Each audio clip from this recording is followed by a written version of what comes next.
Hello students, આજે આપણે account વિષયની શરૂઆત કરવાની છે. 12માં તમારો જે એકાઉન્ટ સબ્જેક્ટ છે, નામાના મૂળ તત્વો, એની અંદર એક વસ્તુ યાદ રાખો તમે કે નામાના મૂળ તત્વો આપણે 11માં પણ ભણ્યા. આ એક વિષય એવો છે કે જેની અંદર બહુ જ મહેનત કરવી પડે. અઘરું છે એવું નથી કહેતો, મહેનત કરો તો આવડી જ જાય. પણ આ એક વિષય એવો છે જેમાં તમારે મહેનત થોડી વધારે કરવી પડે. 11માં તમને એક્સપિરિયન્સ થઈ જ ગયો છે, સર વાર્ષિક હિસાબો સર ખબર જ નથી પડતી, અડધું આવડે છે અડધું નથી આવડતું, રહેવાનું. પણ હવે એવું નહીં થાય. 12માં પહેલેથી એવી મહેનત કરવાની. 11માં એ વિષય નવો છે એટલે એવું થાય. હું ભણાવતો એવું થાય જ કે અમુક છોકરાને એવી વસ્તુ રહે કે અમુક વસ્તુ રહી જાય, અમુક ના ફાવતી હોય, પ્રેક્ટિસ એમાં બહુ માંગી લે. પણ આજે જ્યારે હું વાત કરું છું 12માની, તો 11માના નામાના મૂળ તત્વોથી 12માનું નામાનું મૂળ તત્વ બહુ જ સહેલું છે અને આજે આપણે એની શરૂઆત કરી રહ્યા છીએ. તો ધ્યાનથી સમજજો વાતને અને સમજવાની કોશિશ કરજો કે 11માં અને 12માં ફરક શું છે. એક વસ્તુ હંમેશા યાદ રાખવાની કે નામાના મૂળ તત્વોના નિયમો ક્યારે બદલાતા નથી. તમે 11મું ભણો, 12મું ભણો, કોલેજ કરો, બીકોમ કરો, બીબીએ કરો, સીએ, સીએસ, સીડબ્લ્યુએ કરો, જે કરવું હોય કરો, પણ નિયમો બદલાતા નથી. એ નિયમો જે છે એ જ રહેવાના. જો તમે 11માના નિયમો પક્કા કરેલા હશે ને તો 12માં તકલીફ થોડી ઓછી પડશે. હવે વધારે ટાઈમ ન બગાડતા શરૂઆત કરું છું. 12મા ધોરણમાં ભાગ 1 અને ભાગ 2 એવા બે ભાગ તમારા નામાના મૂળ તત્વોમાં આવે છે. જો ભાગ 1 અને ભાગ 2 નો તફાવત કહું એની પહેલા 11માં તમે શું ભણ્યા એની વાત કરીશ. 11માં આપણે જે પણ કંઈ કર્યું ત્યાં આપણે એવું ભણ્યા હતા, જેટલા પણ વાર્ષિક હિસાબો કર્યા, દાખલા કે જેટલા પણ હિસાબો લખ્યા, એ બધા હિસાબો એકાકી પેઢીના હતા. એટલે એકલો વ્યક્તિ ધંધો કરે છે, એકલો વ્યક્તિ ધંધો ચલાવે છે, ત્યારે એના હિસાબો કેવી રીતે લખવા જોઈએ. જો નિયમો નથી બદલાતા, ફરી કહું છું, કોઈ પણ પેઢી હોય, નિયમો બદલાતા નથી, એકાઉન્ટ લખવાની રીતમાં કોઈ ફરક પડતો નથી, પણ તમને નિયમોની ખબર હોવી જોઈએ. તો ત્યાં આપણે એકાકી પેઢીના હિસાબો લખતા શીખ્યા. આમનોંધ કરતા હતા, તો આમનોંધ કોઈ બી પેઢી હોય આમનોંધ કરવી જ પડે. કંપની હોય તો આમનોંધ કરવી પડે. આમનોંધ વગર તો કશું થતું જ નથી. એટલે એકાકી પેઢી હોય તો જે વસ્તુઓ કરતા હતા એ જ વસ્તુ બીજી પેઢીઓમાં હવે આપણે કરવાનું છે. તો વધુમાં વધુ મહત્વનો તફાવત, મેક્સિમમ ડિફરન્સ શું છે? તો ત્યાં આપણે એકાકી પેઢીની વાત કરતા હતા, જ્યારે અહીંયા 12માની અંદર આપણે કંપની અને ભાગીદારોની વાત કરવાની છે. તો તમે કહેશો કંપની અને ભાગીદારો, આ વસ્તુ તમે સમજી ગયેલા છો, આમાં કંઈ નવું નથી.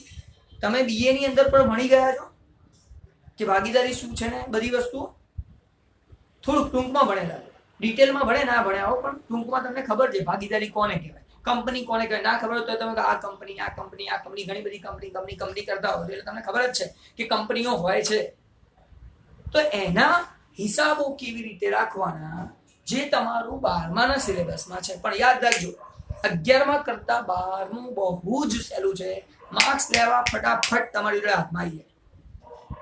એટલે 11માની સરખામણીમાં 12મું સહેલું છે. અને બીજું સહેલું રહેવાનું કારણ બી છે, 11માં તમે બધું શીખીને બેઝિક વસ્તુ તમને ખબર જ હોય. 11માં તમે એ બધી વસ્તુ ખબર હોય, પણ 12માં તમને એ વસ્તુ ખબર ના હોય. અને એટલા માટે એટલે 12માં તમને એ બધી વસ્તુ ખબર હોય એટલે 12માની દરેક વસ્તુ તમને થોડી ઘણી સહેલી લાગશે. એટલે એ નિયમોને પકડીને 12માની આપણે શરૂઆત કરી શકીએ છીએ. તો આજે હું વાત કરીશ ચેપ્ટર નંબર 1, ભાગીદારી વિષય પ્રવેશ. હવે તમે કહેશો સર ભાગીદારી વિષય પ્રવેશ, આ ભાગીદારી શું છે? પહેલા તો વિષય પ્રવેશ એટલે બીજું એક વસ્તુ કહી દો, ત્યાં એકાકી પેઢી હતી, અહીંયા તમારો પહેલો આખો ભાગ ભાગીદારીને લગતો છે, બીજો આખો ભાગ કંપનીને લગતો છે. અહીંયા આપણે ભાગીદારીમાં પ્રવેશ કરી રહ્યા છીએ. પહેલા જે માણસો એકલો કામ કરતો હતો, હવે એને થયું સારું થાકી જવાય છે, અથવા તો ધંધો વધી ગયો છે, થાકી જવાય છે અથવા તો ધંધો વધી ગયો છે, તો એ સમયે એ વ્યક્તિ એકલો નહીં, 2-4 જણ ભેગા થઈને જો કામ કરે તો કામ એકદમ સરળ થાય.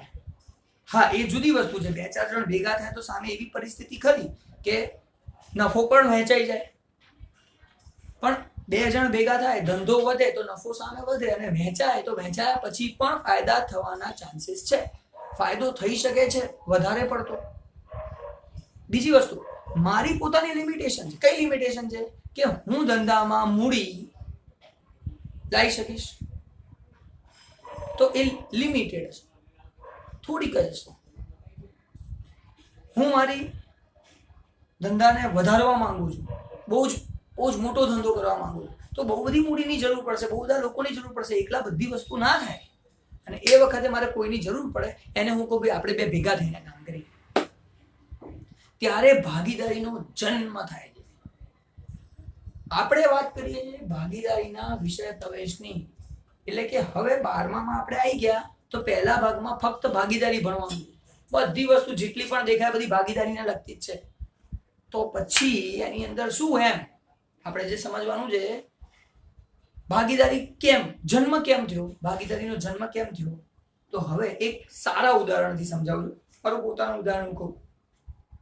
ધારો કે મને ભણાવતા આવડે, છોકરાઓ એવું કહે છે મને ભણાવતા આવડે છે, પણ મારી જોડે પૈસા એટલા નથી કે જેથી હું કોઈક મારી સંસ્થા સારી ખોલી શકું.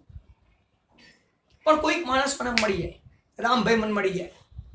રામભાઈ મને કીધું, ઓ ભાઈ તમે ટેન્શન કેમ લો, તમે સારું ભણાવો છો, બહુ સારું લાગે, મજા આવે, હેડો એક કામ કરો, આપણી જોડે ઢગલો પૈસો છે, પણ સારું આપણને ખબર નહીં કે કેવી રીતે કામ કરવું, આ બધું તમે કરાવો છો સારું, પણ સમજણ નહીં પડતી કશી. તો ત્યારે શું થાય ખબર છે? ત્યારે એ રામભાઈ મને કહે, હું તમને આખું બિલ્ડિંગ બનાવી આપું, આખું મકાન તૈયાર કરી આપું, સારું, જમીન આલું, બધું આલું, આખી સ્કૂલ તૈયાર કરી દઉં, જોરદાર, નામ આપી દઈએ સાંઈ કૃપા એજ્યુકેશન ટ્રસ્ટ, આપી દીધું નામ. તમે તમારે ભણાવો સ્કૂલમાં, અને જે સારા ટીચરો લેતા આવો, મેનેજમેન્ટ તમે કરજો, પૈસા હું લગાવું અને તમે મેનેજમેન્ટ કરો. હવે અમે બંને ભેગા થઈ ગયા. તો પહેલા હું એકલો ભણાવતો હતો. હું કેમ એકલો ભણાવતો હતો? મારા જોડે પૈસા નહોતા, એટલે સ્કૂલ ઓફ એચયુએલમાં જોબ કરવી પડે. ત્યારે હું જોબ કરી શકું છું. કે હું જોબ કરું એનું રીઝન શું? સ્કૂલ ઓફ એચયુએલ મને મારી સેવા માટેના પૈસા આપે છે, પગાર આપે છે, અને એ સેવાને કારણે હું કમાઉં છું. એ મારો કમાવાનો રસ્તો છે. પણ મારે પોતાની સંસ્થા કરવી હોય તો મારી જોડે પૈસા નથી. અને જો એ વ્યક્તિ મને એમ કહે કે સાંઈ કૃપા એજ્યુકેશન ટ્રસ્ટ સાહેબ બનાવી દઈએ, તમે ટેન્શન ના લો, પૈસા છે આપણી જોડે, ઢગલો છે, ને બનાવી દીધા. તો અમે 2 ભેગા થયા. ભેગા થવાનું કારણ શું? ધ્યાનથી સમજો. મારી જોડે પૈસા નહોતા, પણ મારી જોડે કુશળતા હતી.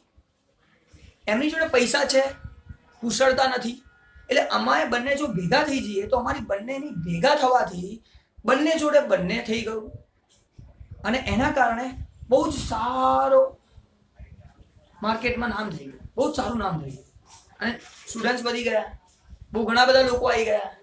હવે ઘણા બધા લોકો મારી જોડે આવી ગયા, અમારી જોડે, તો એનાથી શું થાય છે? નફો વધારે થશે. એ વસ્તુ જુદી છે કે સ્કૂલ નફો કમાવા માટે હોતી નથી. કોઈ પણ ટ્રસ્ટ નફો કમાવાના હેતુથી અસ્તિત્વમાં આવતી નથી, પણ છતાં નફો થાય છે. તો જ્યારે એ નફો થાય, અમે બંને વહેંચીશું, તે એ અમે બંને જે નફો વહેંચીશું તો એ પણ અડધો અડધો થઈ જશે, અથવા તો જે નક્કી કર્યો છે એ પ્રમાણે થઈ જશે.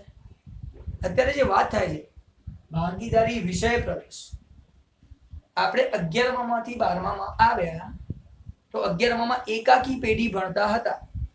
12મામાં આવીને હવે ભાગીદારીમાં પ્રવેશ કરી રહ્યા છીએ. તો ભાગીદારીમાં પ્રવેશ કરવાનું કારણ શું? કેમ ભાગીદારી ઉદ્ભવી?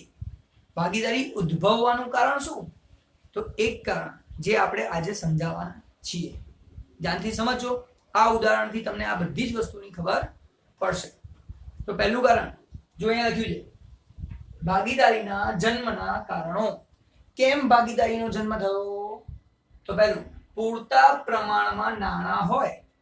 સામે રામભાઈ જોડે પૂરતા પ્રમાણમાં નાણાં છે, એમની જોડે પૈસા બહુ છે. જરૂરી કુશળતા ન હોય, આ જે કાળા અક્ષરે લખ્યું છે એ તો છે, આ જે લાલ છે એની લાલ થયેલી છે. જરૂરી કુશળતા ન હોય, કુશળતા ના હોય એવી રીતે જરૂરી કુશળતા હોય. મારી જોડે કુશળતા છે એટલે કાળા અક્ષરે જે લખ્યું છે એ છે મારી જોડે, જરૂરી કુશળતા છે, પણ પૂરતા પ્રમાણમાં નાણાં નથી એટલે નાણાંની લાલ થયેલી છે. આપણી જોડે નાણાં એટલા છે નહીં. તો આ એક કારણ છે કે જેના કારણે આપણે ભાગીદારીનો જન્મ થાય છે. બે વ્યક્તિ જોડે કઈ છે નહીં, એક વ્યક્તિ જોડે એક છે, બીજા વ્યક્તિ જોડે બીજું છે, એ ભેગા થાય તો કંઈક સારું કામ કરી શકે છે. હજી આગળ એક કારણ, ધારો કે મારા જોડે બહુ બધા પૈસા આવી ગયા, બહુ બધા પૈસા છે, હવે મારે કોઈ ધંધામાં પૈસા લગાવવા છે. અમિતાભ બચ્ચનની વાત કરી, અમિતાભ બચ્ચન સાહેબનો એક દિવસ આવ્યો હતો એક વખત કે જ્યારે એમને ધંધો કરવાની ઈચ્છા થઈ, એમણે ફિલ્મ લાઇનની સાથે એક સારી ઇન્ડસ્ટ્રી સ્ટાર્ટ કરવાનું વિચાર્યું અને એમણે પૈસા લગાડ્યા અને બધા પૈસા ડૂબી ગયા. એ સમય હતો એમનો ખરાબ સમય ચાલતો જ્યારે એમના બધા પૈસા ડૂબી ગયા. હવે તમે વિચારો અમિતાભ બચ્ચન સાહેબે શું કર્યું હતું? એ વખતે અમિતાભ બચ્ચન સાહેબે બધા પૈસા પોતાના લગાડી દીધા ધંધાની અંદર. એટલે એમણે રિસ્ક લીધું. એમણે શું લીધું? રિસ્ક લીધું. અને રિસ્કના કારણે શું થયું? ધંધો ના ચાલ્યો, બંધ કરવું પડ્યું, બધા પૈસા ડૂબી ગયા.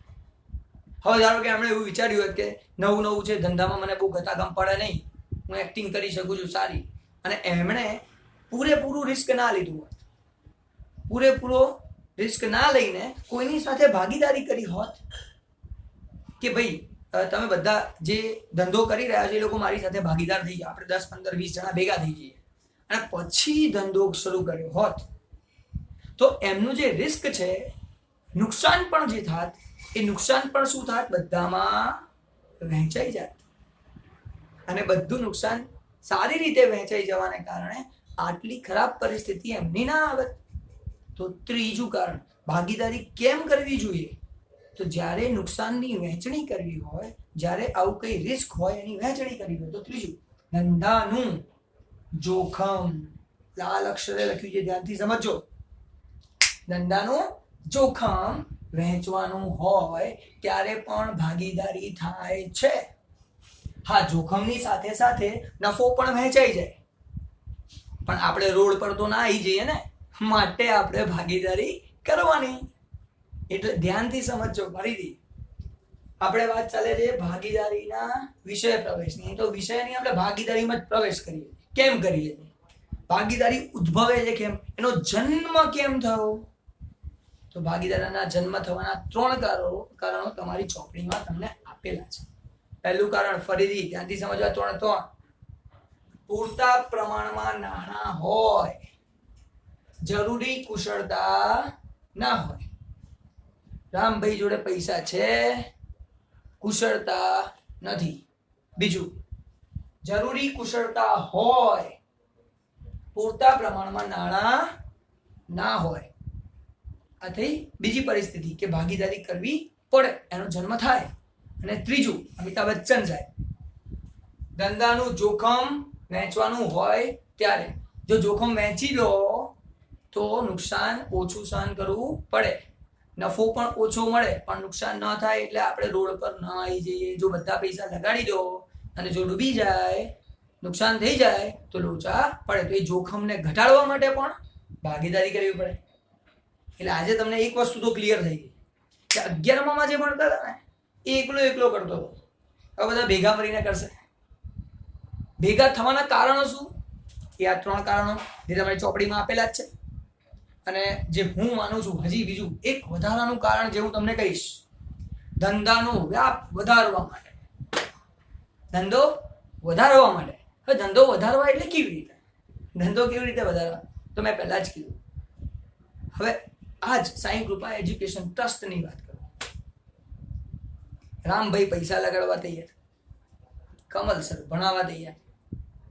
તો શું કમલ સર બધું ભણી શકે? આટલા બધા ક્લાસમાં પહોંચી વળે? ટીચરની જરૂર પડે. હવે હું શું કરું? હું ટીચરને છે ને ભાગીદાર બનાવું.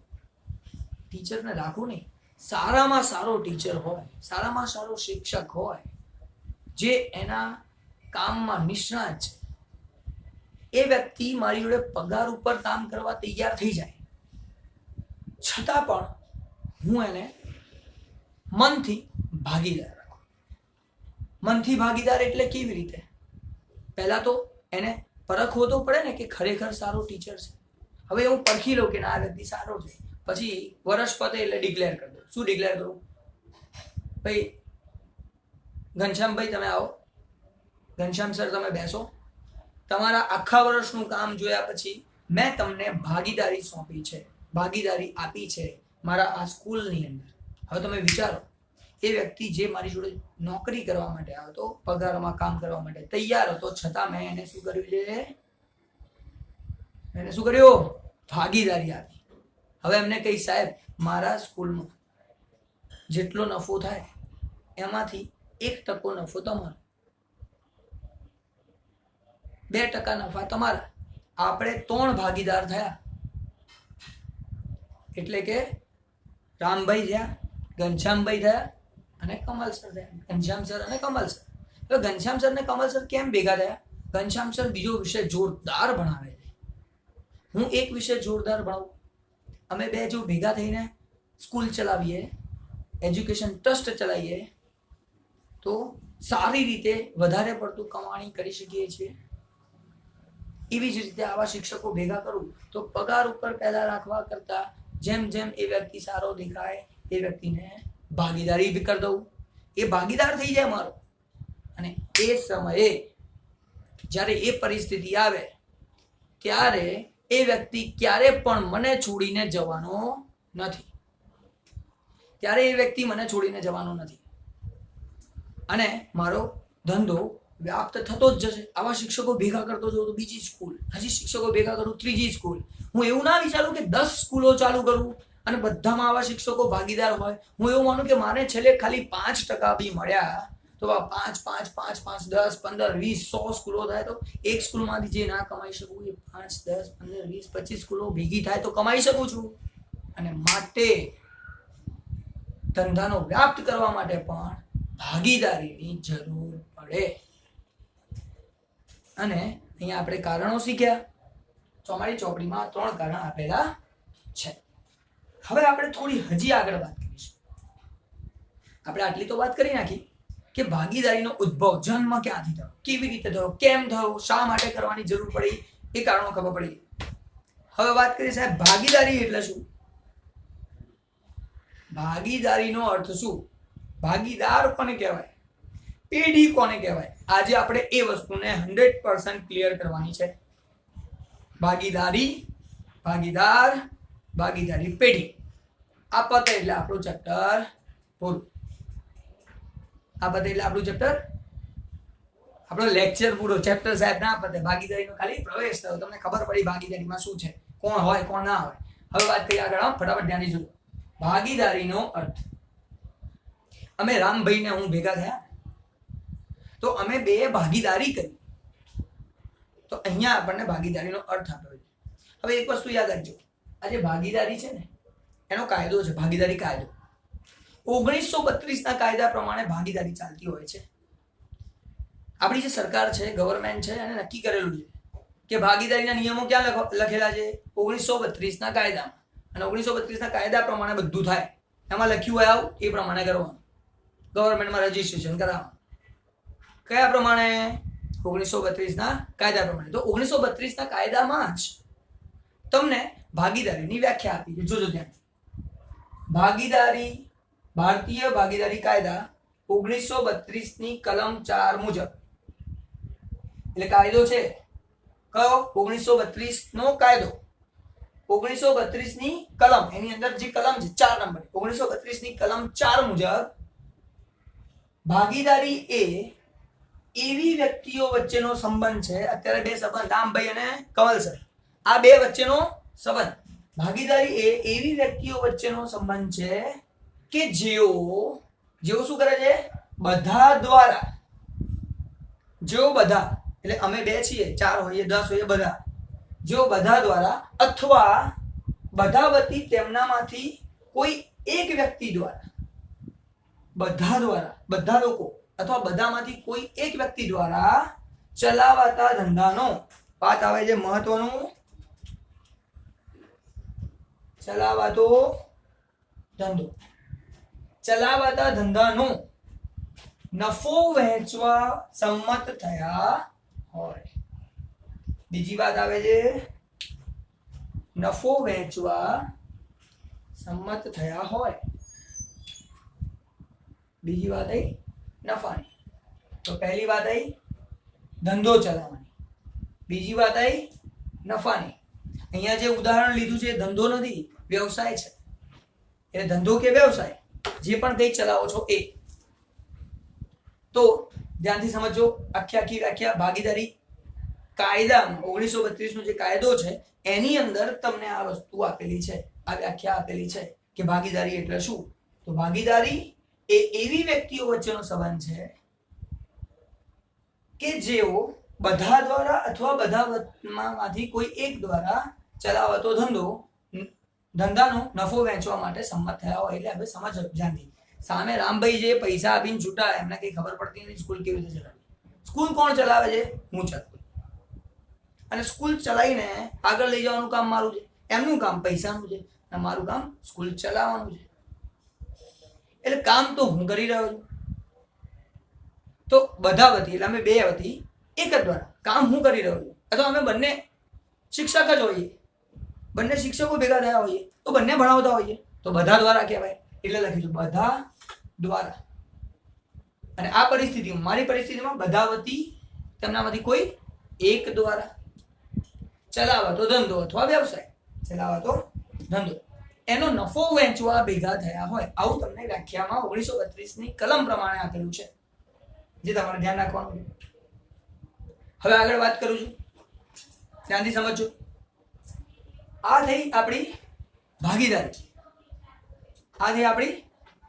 ભાગીદારી, બરોબર. ચલો હવે વાત કરું છું ભાગીદાર. ભાગીદાર કોને કહેવાય સમજો. અમે બે જે ભેગા થયા એ ભાગીદારી છે. અમે બે ભાગીદારી કરી, પણ અમે બે વ્યક્તિઓ અલગ અલગ ગણીએ તો હું ભાગીદાર છું, કમલ સર ભાગીદાર છે, એ રામભાઈ ભાગીદાર છે. અમે ભાગીદાર કહીએ. વ્યક્તિગત રીતે અમે લોકો ભાગીદાર કહેવાય. અમારા બંને વચ્ચે જે થયું એ ભાગીદારી કહેવાય. તો અહીંયા વાત આવે છે ભાગીદાર એટલે શું? જે વ્યક્તિઓ ભાગીદારીમાં જોડાયા, એટલે હમણાં વાત કરી આ ભાગીદારી કાયદો, ભાગીદારીની વ્યાખ્યા. તો ભાગીદારીમાં જે જોડાયા, જે વ્યક્તિઓ ભાગીદારીમાં જોડાયા તેઓ વૈયક્તિક રીતે ભાગીદાર કહેવાય. તે લોકો વૈયક્તિક રીતે ભાગીદાર છે, એ બંને ભાગીદાર કહેવાય. એટલે અમે બે ભાગીદાર કહેવાય. હવે વાત આવે છે ભાગીદારી પેઢી કોને કહેવાય. તો અમે બે ભેગા થઈને જે સાંઈ કૃપા એજ્યુકેશન ટ્રસ્ટ ચલાવીએ છીએ, સાંઈ કૃપા એજ્યુકેશન ટ્રસ્ટ એ જે ચલાવીએ છીએ એ સાંઈ કૃપા એજ્યુકેશન ટ્રસ્ટ ભાગીદારી પેઢી છે. અને એટલા માટે લખ્યું છે જુઓ કે ભાગીદાર કહેવાય, પછી અને સામૂહિક રીતે પેઢી કહેવાય. આ ભેગા થઈને જે સામૂહિક રીતે ચલાવી રહ્યા છે એને કહેવાય ભાગીદારી પેઢી. અને એટલા માટે નીચે પેઢીની વ્યાખ્યા આપી છે, ધ્યાનથી સમજો. સામૂહિક રીતે એટલે કેવી રીતે? ભાગીદારીમાં જોડાયેલી, એટલે ભાગીદારીમાં અમે બે જોડાયેલા છીએ, ભાગીદારીમાં જોડાયેલી વ્યક્તિઓ દ્વારા સંયુક્ત રીતે અમે બે ભેગા થઈને સંયુક્ત રીતે ચલાવાતા ધંધાને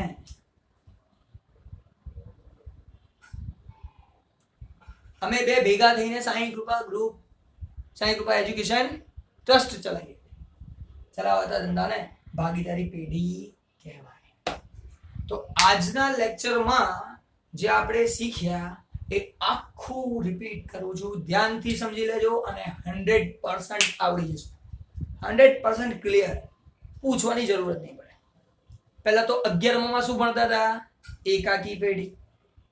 12માં શું શીખવાનું છે? હવે એકલું નહીં કરવાનું, હવે ભેગા થઈને કરવાનું. પહેલા એકલા મજા લેતા હતા, હવે ભેગા થઈને મજા લેવાની. એટલે હવે ભેગાની વાત આવે છે. તો ભેગા થઈએ ત્યારે ભાગીદારી કેમ થાય છે? તો પહેલા શીખ્યા નાણાં છે, કુશળતા નથી, કુશળતા છે, નાણાં નથી, અથવા તો જોખમની વહેંચણી કરવી છે. ધંધાનું જોખમ વહેંચવાનું હોય. આવા 3 પોઈન્ટ તમને આપેલા છે. આગળ વાત કરીએ આપણે 1932 નો કાયદો. યાદ રાખજો, પહેલો ભાગ જે આખો છે એ 1932 ના કાયદા પ્રમાણે ચાલશે. કેમ ખબર? તમારો એકાઉન્ટનો પહેલો ભાગ આખો ભાગીદારીને લગતો છે. ભાગીદારી શરૂ કરવાથી લઈને નવો માણસ આવે, નવો માણસ નીકળે, ભાગીદારોમાં ફેરફાર થાય, ભાગીદારીની નિવૃત્તિ થાય, ભાગીદારી બંધ થાય, વિસર્જન થાય, બધું જ પહેલા ભાગમાં આવે છે. અને એ બધું જ શેનાથી થાય છે? 1932 નો કાયદો કલમ નંબર 4 માં તમને લોકોને ખાલી વ્યાખ્યા આપી છે. આવી ઘણી બધી કલમો છે અને એ બધી કલમો પ્રમાણે આપણે કામ કરવાનું છે. તો ધ્યાનથી સમજો. અચ્છા, જો આ વ્યાખ્યાને સમજી ગયા તો સમજી લેજો, તમારો આવતીકાલનો લેક્ચર, જે બીજો લેક્ચર આવવાનો છે ને, એની અંદર શું થશે? ધ્યાનથી સમજો. એની અંદર તમને લોકોને એના લક્ષણોની ખબર પડી છે અને લક્ષણો સમજવા એકદમ સહેલા થઈ છે. માટે આ વ્યાખ્યા તૈયાર કરજો. આવતીકાલે લક્ષણોમાં બહુ જ વસ્તુ કામ લાગશે. સમજો ધ્યાનથી. ભાગીદારી એ, આમાં શું લખ્યું છે? ભાગીદારી એ એવી વ્યક્તિઓ વચ્ચેનો સંબંધ છે કે જેઓ બધા દ્વારા અથવા બધા વચ્ચે કોઈ એક દ્વારા ચલાવાતા ધંધાનો નફો વહેંચવા માટે ભેગા થયા હોય, સંમત થયા હોય. ભાગીદાર કોને કહેવાય? વૈયક્તિક રીતે અમે બંને અલગ અલગ વૈયક્તિક રીતે ભાગીદાર છે. જે વ્યક્તિઓ ભાગીદારીમાં જોડાય તેઓ વૈયક્તિક રીતે ભાગીદાર કહેવાય. પેઢી, અમે બધા ભેગા થઈને જે ચલાવીએ, ભાગીદારી પેઢી કહેવાય. તો સામૂહિક રીતે ભાગીદારી પેઢી કહેવાય. આ જે થયું એ સામૂહિક રીતે ભાગીદારી પેઢી કહેવાય. અહીંયા વ્યાખ્યા લખી, ભાગીદારીમાં જોડાયેલી વ્યક્તિઓ દ્વારા સંયુક્ત રીતે ચલાવાતા ધંધાને ભાગીદારી પેઢી કહે છે. આમાં એક વસ્તુ હું મારી પોતાની નાખીશ. એક્ઝામમાં વ્યાખ્યા તો આ જ લખવાની છે, પણ સમજવા માટે થોડી વસ્તુ હું જે એડ કરીશ એ ધ્યાનથી સમજો. અહીંયા તમને કીધું ધંધો, તો ધ્યાન રાખજો, ધંધો કાયદેસરનો હોવો જોઈએ. અહીંયા જે ધંધાની વાત થાય છે, કાયદેસરનો ધંધો હોવો જોઈએ. નફો વહેંચવા ભેગા થયા છે. નુકસાન થાય તો નહીં વહેંચવાનું, વહેંચવાનું જ. નફો થાય તોય વહેંચવાનું, નુકસાન થાય તોય વહેંચવાનું. હા, ભેગા નફો કરવા માટે થયા, પણ નુકસાન થાય તો શું? એટલે તો લખી છે જોખમ વહેંચવાનું હોય. અહીંયા નફો કે ખોટ જે થાય વહેંચવાનું, એટલે કે ધંધાનું પરિણામ કહેવાય. ધંધાનું પરિણામ વહેંચવા માટે ભેગા થયા છે. એટલે આટલી વસ્તુ મારે તમને લોકોને આગળ કહેવાની છે અને આ બધી વસ્તુ તમને કામ લાગશે બીજા લેક્ચરની અંદર ભાગીદારીના લક્ષણોમાં.